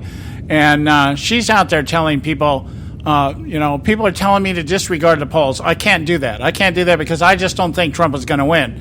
And here's the line. The Republican Party is at stake. No, the Republican Party's already ruined, girl. You don't understand that. Absolutely. And the status quo is at stake. Yeah, the status quo and the establishment is at stake. Yes. Anyway, guys, we got to go politics and the status quo and the media is at stake. Yeah. Our place in the media is at stake. Our credibility is at stake. Any credibility that you're given, I don't know who's giving it to you. The Gruber people, that's who's giving it to you. We got to go to a break. We'll be right back. Stay with us right here at the Conservative Syndicate. City Talk Radio, WRS Cleveland. Hey, I'll make you a deal. Give me 60 seconds and I'll give you directions to the Fountain of Youth. Okay, I'm joking. Well, kind of joking. No fountains, but youth, I got Nature's Youth and their premier anti-aging product, Nature's Youth RSF. With your sensible diet and exercise plan, Nature's Youth RSF can help you look and feel better. RSF is an all-natural amino acid supplement that supports your body to naturally increase HGH levels without any synthetic hormones. And elevated HGH levels can contribute to increased energy, improved libido, reduced body fat, and improved exercise capacity. Let's be honest. Who doesn't want to look and feel younger? Visit the newly designed website at naturesyouth.com or call 800-333-6923. That's 800-333-6923 and like them on Facebook and you'll be included in contest and exclusive offers. What a deal. Oh, speaking of deals, my time's about up. 800-333-6923 or naturesyouth.com. Who needs a fountain anyway? Call today. Extend your life with Extendovite. When I had a heart attack at 42, I was not sure what the future held. But a year later, the doctors could find nothing wrong with me and took me off all my medication. What did I do? I took a herbal mixture of garlic, cayenne, and a few other herbs mixed in liquid form. I now call this Extendovite. I would have never believed that a few simple herbs could actually change my life like they did. Now it's your turn to see what the powers of garlic and cayenne can do for you. For only $69.95 plus shipping and handling for a 2-month supply of either capsules or liquid, you too can begin on your path to better health. For more information, call 1-877-928-8822. That's 1-877-928-8822. Or visit our website at heartdrop.com. Extend your life with Extendovite. I've owned my company for 14 years now, and I can tell you that payroll is a 4-letter word. I hate doing it. It eats up hours I don't have, and it costs me money I could be saving. But my accountant's too expensive, and I'm not sure who to call, but I know I need help. We're Paychex, and we take all the hassles out of small business payroll. We save you time and money. It's easy. Call, fax, or give us your payroll information securely online, and we take care of the rest. We calculate the correct taxes, manage payments and direct deposits. We even send out your checks. Payroll doesn't need to be a 4-letter word anymore. We're so sure that we can save you time and money that we'll give you a month's payroll free. Just for calling 877-663-3830. Get 1 month's payroll for free. Call Paychex right now. 877-663-3830. That's 877-663-3830. Hey, I don't back anybody unless I believe in them. And I do believe in the value of investing in gold and silver. And the company I trust to buy my gold and silver from is Swiss America. I've been working with them for nearly a decade. I trust them, and you can too. Swiss America will help you sort through and find the best options available when you're considering investing in gold and silver coins. Listen, for over 30 years, Swiss America has been offering Americans what they want in their investments: safety, liquidity, quality, reliability, and a potential profit. Gold and silver have a place in every investor's portfolio. So, why not let Swiss America help you diversify your investment portfolio now? Call now for free information. 800-978-3907, 800-978-3907, 800-978-3907, 800-978-3907. Hey, Bugsy, you hear the news about Vinny? Yeah, it's a real shame he owed money to the IRS and they finally cut up with him. Just like Al Capone. If the IRS can get to Capone, imagine what they can do to little old Vinny, huh? Poor cat, he was on top of the world, then bada boom, bada bing. What Vinny needs now is an offer he can't refuse. Hey, you got a tax problem? Does the IRS claim you owe them a bunch of dough? They can get you too. So call the tax relief line now and learn if you qualify to negotiate your $10,000 plus IRS tax debt for up to a 75% savings. Don't be like Al or Vinny and get busted. Make this free call now. Learn how you may be able to pay the IRS less. Call now. 866-657-8474. 866-657-8474. 866-657-8474. 866-657-8474.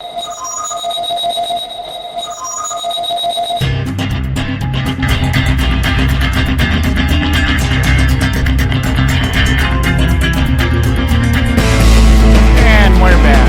And you're listening to the Conservative Syndicate. The Conservative Syndicate. I'm your host, John Matthews, along with Joe Hakos. And hey, quick word of encouragement. Get out there and check our website out, theconservativesyndicate.net. And you can find this show, any show that we do, anything you want to know about our show, the people on it, the panel members, why we do what we do. Visit us at theconservativesyndicate.net. All right, let's get into Trump's speeches here. Which order do you want to go first, Joe? I was thinking maybe his latest out there in West Bend, Milwaukee, would be a good start. But we can go with it. We can go, huh? Yeah, that's fine. Okay, all right. Because I think it's kind of fits in with the general theme of the day today. Okay, and that is basically the narrative of the left, which is never the truth. Yes, absolutely, and the hypocrisy of the Democrat Party. Yeah, and the hypocrisy and everything else, and the lies and the spin. As I relayed to you earlier, there are so many people out there that have taken Donald Trump's the comment about we need to ban the immigration in terms of Muslims until we find out who they are. Okay, and I'm paraphrasing that. But, that's basically what he was saying. He wasn't saying we need to ban Muslims. He wasn't saying we need to ban immigration. He was saying until we find out who these people are and where they're coming from, we shouldn't let them in the country. Okay, but it's been extended now to him being a racist, not only against Muslims, but against blacks, against Hispanics, because he thinks, the only people that come from Mexico are rapists and drug dealers. He never said that. He said illegal immigrants from Mexico. Yeah. So, and as we relayed to you earlier, even in the Asian community, I watch. There's a new show out here that I watch every day for a few moments called Balotang America, and it's based up in San Francisco. Sodom and Gomorrah. Okay. And it's a very liberal. It's like the Asian version of MSNBC. Okay, they talk about when they talk about Trump, all they talk about are the same thing that CNN and everybody else is talking about. Oh, Trump wants to limit immigration. Okay, he's never said he wanted to limit immigration. He said he wants to vet immigrants. There's a big difference. And now it's used from the left as a entire blanket statement. Okay, He wants to keep everybody out of the country who isn't a white Protestant. That's really what it comes down to. Never said anything like that. No, never even came close to saying anything like that. And by the way, it's extended to the gays. He hates the gays. I've never heard Donald Trump say anything about the homosexual community one way or the other. He's never even... Let's look at it this way. If Donald Trump wants to put a limit to the Muslim refugees coming into this country, it would be better for the gays in this country because there'd be less Sharia law advocates. And we know what Sharia law says. You can't, if you're a gay person, that you should be stoned. Yeah. And I don't mean and by the way, drugs. I mean stoned like with really hard rocks on your head. Yeah, like buried up to your neck. Yes. And stone kind of stuff, that kind of stuff. Or like they did just the other day, a couple of weeks ago over in Iran. Mm-hmm. They boiled people in tar. Put them, heated up tar and boiled these people in the public square in tar. Okay, yeah. And you guys out there thinking that Hillary Clinton is some kind of big savior of the LGBT community? Boy, are you in for a surprise, okay? And I've seen him once. I actually saw this photo once of a guy at a gay parade, with his little banner, his little sign, "Gays and Muslims Unite." That's as bad as that coexist. And I said that's as good as the one who says I had the sign up there at one of the Bernie Sanders rallies. I have the right to be stupid. Well, that's very true. You do have that right. Yeah, you do have that right. But the idea of Muslims... And John, those rights come from God, not the government. Yeah, that's right. That's right. Anyway, having said all that, getting over here to his speech on crime here, what stuck out to you, Joe? Maybe we could start there. What grabbed you the most, or the hardest out of what he shared the other night about the crime in America? I highlighted a couple of these, and I started out with this, where he said, "Those peddling the narratives of cops as a racist force in our society, a narrative supported with a nod by my opponent," which would be Hillary, "shared directly in the responsibility for the unrest in Milwaukee and many other places within our country." And I liked it where he went on to go and say, and then he presented some facts, actual no kidding facts, because boo, he's bad mouthing Hillary, it's a personal attack on Hillary, as her husband would say. So he went on with some facts, and I like this. During the last 72 hours, while protesters have raged against police here in Milwaukee, another 9 were killed in Chicago, and another 46 were wounded. More than 2,600 people have been shot in Chicago since the beginning of the year, and almost 4,000 killed in President Obama's hometown area since his presidency began. Yeah, and one of the cities I feel the need to always reiterate this. One of the cities with the country's strictest gun laws. Yes, absolutely. And again, another city run by a Democrat. Yeah, see, that's what grabbed me. Since we're talking about numbers here, he says in his speech here, he says, "Let us look at the situation right here in Milwaukee, a city run by Democrats for decade after decade.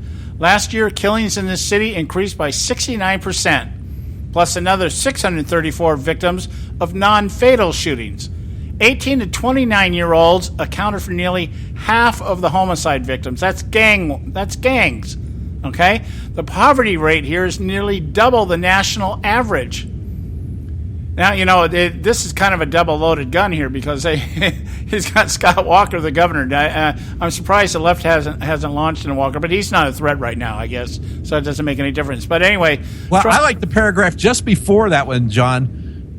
I like this one because, and this is what got to me, this whole speech, this one here. During the speech, what I found really most kind of different from a lot of other speeches that you hear today, he was talking to people, not at them. And that paragraph before, "I am asking for the vote of every African-American citizen struggling in our country today who wants a different future. It's time for our society to address some honest and very difficult truths. The Democratic Party has failed and betrayed the African-American community. Democratic crime policies, education policies, and economic policies have produced only more crime, more broken homes, and more poverty. Wow. Yeah, and even that's kind of unusual for Donald Trump to go that route. Yes, it was different. I mean, it was seriously. You haven't heard a speech like someone talking to. Yeah, and I think just bringing it down to a very personal level. He goes on to reiterate this just a moment later when he says, talking about the African American community asking for their vote. Mm-hmm. And he says almost 4 in 10 African American men in Milwaukee between the ages of 25 and 54 do not have a job. And this is something I think he needs to say this some way, fashion, or form every single speech. He needs to make people understand that the black community has suffered the worst. We can argue about what caused the greatest recession since the Great Depression. We can argue about whether it's a subprime lending meltdown. We can talk about whether it's corporations, the lack of taxes, or anything else. But one thing that can't be denied is that the African American community, as they call it, I call it the black community, has been affected the worst and has recovered the least. Yes. And that's a fact. That's a fact. And nothing. I cannot imagine why anybody in Milwaukee would have been worried about anything, in terms of wanting to burn the city down. And I think that was the main point here. But we got to go to our short break. This is our short break right here. We'll be right back. Stay with us right here at the Conservative Syndicate. A healthy attitude toward human politics will be relentlessly cynical. Consider us health food for the heart, mind, and soul. TheConservativeSyndicate.net. Real conservative talk from real conservatives.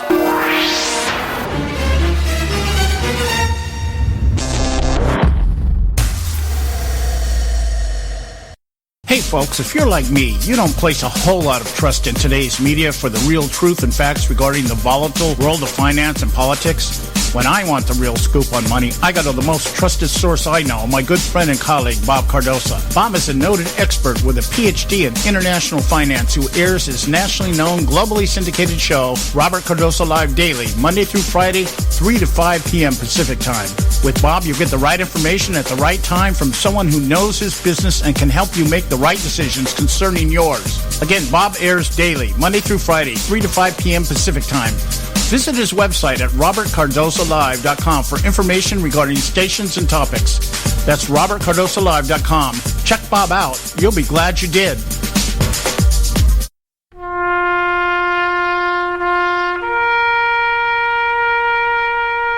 Read something recently worth thinking about.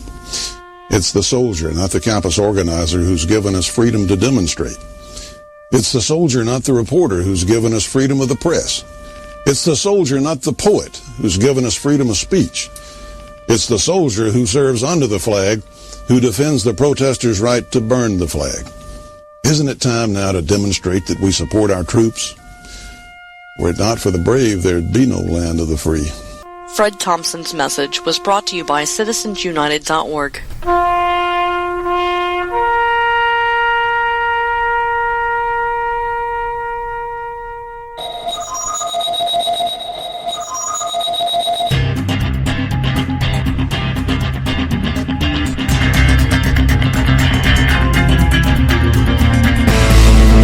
We're back, and you're listening to the Conservative Syndicate, real conservative talk from real conservatives. I'm your host, John Matthews, along with Joe Hakos, and let's get back to our own little narrative here, analyzing Donald Trump's speech given just a night or so ago out there in West Bend, Milwaukee, in response to, it was funny. One of the things I was seeing, what I was hearing on CNN at that time, just before the speech came on.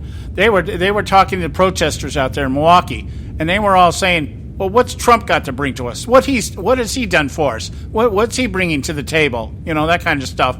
And I think Trump's delivery pretty much answered that question. This is what I'm bringing to the table: the opportunity for you to get back to work instead of out here burning down buildings that is going to further affect your community. An opportunity for a better future. Yeah, opportunity for a better future. and maybe a little bit of truth for a change. Yeah, well, I don't think he was giving anybody any happy talk, any sweet nothings in their ear. I think he was just giving it to them as it's. If you look at it, from a 30,000-foot view, he's giving it to him. He's just giving it to him straight. Yeah. I mean, just a little bit further, because you were talking about the 4 in 10 African American men in Milwaukee don't have 25 to 54 don't have a job. Nearly 4 in 10 single mother homes living in poverty. 55 public schools in the city have been rated as failing to meet expectations, despite giving $10,000 per student.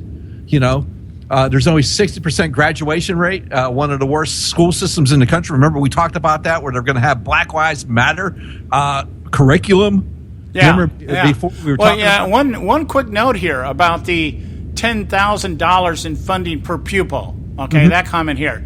That $10,000 per pupil, because we're seeing this out in California. So I have something to compare it to. Okay. When we talk about per capita cost and expenses per student, we're not talking about $10,000 being spent on each student. Yeah. What we're talking about is a large segment of that money going into union pensions. That's the big thing here. A lot of times we see out here in California, like every 4 years or so, they'll throw a bond measure on the ballot, and it's always about the schools. We got to do more for our kids. That right now. Yeah, we got to do more for our kids. Got to do more for our kids. And now what's happened is the last election, when they had the last bond measure, Jerry Brown got an initiative passed that allows the government to take money and put it into a general fund if they need it. They can pull it out of whatever fund they want and put it wherever they need it to keep wherever they want. Yeah, to keep the budget balanced. Okay, but sure.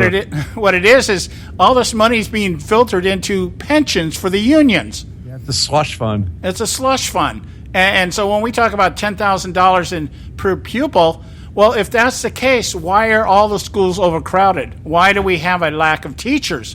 Yeah. Why is there not being more education? It's because the money isn't going into the schools.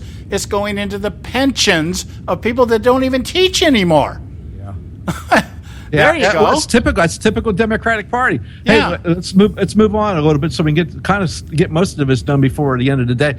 And in just a few short sentences later, the Democratic Party has taken the votes of African Americans for granted. They've just assumed they'll get your support and done nothing in return for it. It's time to give the Democrats some competition for these votes. It's time to rebuild the inner cities of America and reject the failed leadership of a rigged political system. He goes on to say, I'm not part of the corrupt system. In fact, the corrupt system is trying to stop me. I've been paying my own way. The voters in the Republican Party this year defied the donors, the consultants, the power brokers, and chose a nominee from outside our failed and corrupt and broken system. Yeah, beautiful. I mean, very well articulated and very to the point and the truth. I mean, what else can you say about that? Now, did that sound anything familiar about how Luntz was talking about the Brexit vote? Right. Sounded a lot of the same. Well, yeah. Let's kind of tie that. Let's try to tie that together here, right here. When we talk about, a lot of people see the reason Donald Trump, in my opinion, the reason Donald Trump can call himself Mr. Brexit is because he called the election. He knew what was going to happen. And I thought Luntz's comment, I really caught my ear when he talked about the fact that nobody really knows what caused that, or they got it all wrong. That was basically it. And that's our claim right now. I think that it's all wrong. I was listening to, like I said, Dana Perina the other day coming out saying she's not going to lie to her viewers. Well, she probably isn't going to lie to her viewers.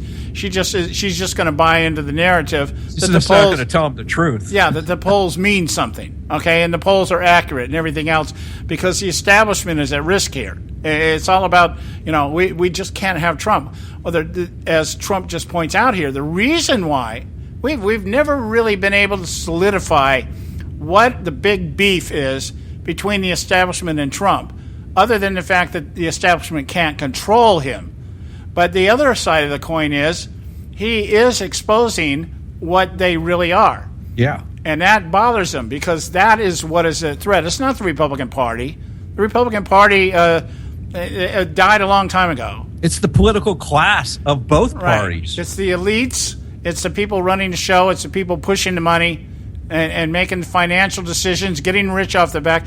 The left is right when they say that some of the wealthy do it on the backs of people. But that's only talking about the political establishment. That's not talking about regular companies and corporations. They employ these people, for crying out loud. Yeah. Well, if you want to look at rigged, that Democratic farce of a primary election campaign was nothing but that. That was ridiculously rigged. I'm wondering if somebody's going to ever float the idea of having super electorates.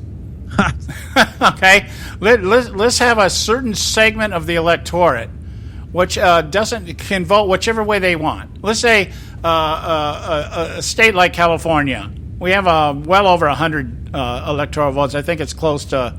We have a bunch. No, we could call it the Politburo. Yeah, and we'll just say 20. I don't know how many electoral votes we actually have here, but let's just say I'm going to pull a hypothetical. Do you know? No, but it's more than you deserve. I can tell you that. Well, it's more. Yeah, at this point, there's a lot of relevance to that. But I'm going to say somewhere around 70 or so. I know it's got to be in the neighborhood. It's more than that. Oh, okay. Well, let's just say whatever. Let's pull a hypothetical number for discussion out here. We got 100 electoral votes out here. Okay, sure. Okay. Sounds great. So we're going to say 20 of them are going to be super electoral votes. Okay, which means they have no pledge to vote, regardless of what the popular vote says. They can vote whichever way they want. Okay, let's do it the leftist way. Oh, gee. Don't give them any ideas, John, for crying out loud. Oh, you don't think that somebody hasn't thought about how to try to do this? They'd love to do this. Yes, they'd love to make the elections non-consequential. Yeah. I mean, absolutely. They'd love to make it. They'd love to do exactly what they did with the Democratic primary stuff. Hey, you can go out there, pretend like it matters when it doesn't mean a hill of beans because it's already been decided. Yeah. Hillary Clinton was the chosen one from the start, and that farce they put on with Bernie Sanders, I just absolutely what a theater! Holy cow! Yeah, I was just looking the other day. I was just reading a little piece the other day, a short piece, talking about the fact that if you want to look at rigged elections, you have to look at our founding fathers because when they created the Electoral College, they did it to rig the elections. Oh, gee, come on! If it wasn't for the Electoral College, states like Rhode Island and any of the states in the upper Midwest would have nothing. Their votes wouldn't count for squat. Yeah, and it's funny because the Electoral College was designed just for the purpose of keeping small states, low population states, not having any say in what happens. But that was actually rigging it. Okay, that's where these people don't know anything. Yeah, and then the people that believe that are even worse. Because it's like, come on, get off your butt and actually find out. Yeah. Well, if we didn't have the Electoral College, I mean, not that I guess in some ways the Electoral College is rather irrelevant these days, considering the fact that you've got California and New York, which gives whoever holds those two states a third of the votes, and then it's a battle over everything else out there. Well, that's just, again, the stupidity of the American voter. Yeah. That'll be my parting shot for the day as we're coming up towards the end. Yeah. We're coming up to the end of the show here, and we'll continue this tomorrow. And I also hope we have enough time to get into Donald Trump's speech on terrorism, which I thought that has some good stuff in it too, brother. Some very good stuff. Very good stuff. So, having said that, as we tie the ends up here, we just want to encourage you to visit our website, theconservativesyndicate.net, and pick up this archive or any of our archives out there. And if you want to find out more about our panel, the people that are on it, and why we do what we do, the way we do it, feel free to visit our website, theconservativesyndicate.net. And again, we thank you so much for listening to us.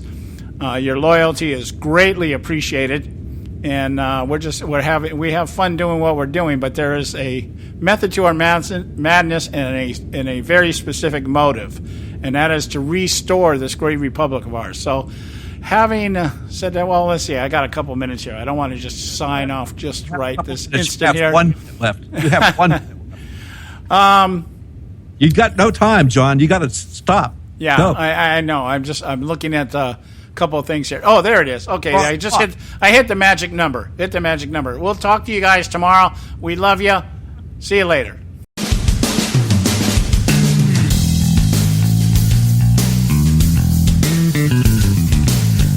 Thanks for tuning in to this edition of the Conservative Syndicate, the nationally acclaimed, globally syndicated, politically incorrect talk show that seeks to tear down the imaginary wall of separation between church and state. We want to make you aware you can find and access all our show archives at our website, theconservativesyndicate.net, as well as our broadcast stations and times. That's theconservativesyndicate.net. We so appreciate you taking the time to tune in, and we so look forward to continuing to bring you the best in uncompromised talk radio available on the net today. And remember, folks, it doesn't matter how many times you get knocked down in life. It only matters how many times you get up. I'm John Matthews, along with Joe Hako, signing off until next time right here at the Conservative Syndicate. God bless you, and may God continue to bless America.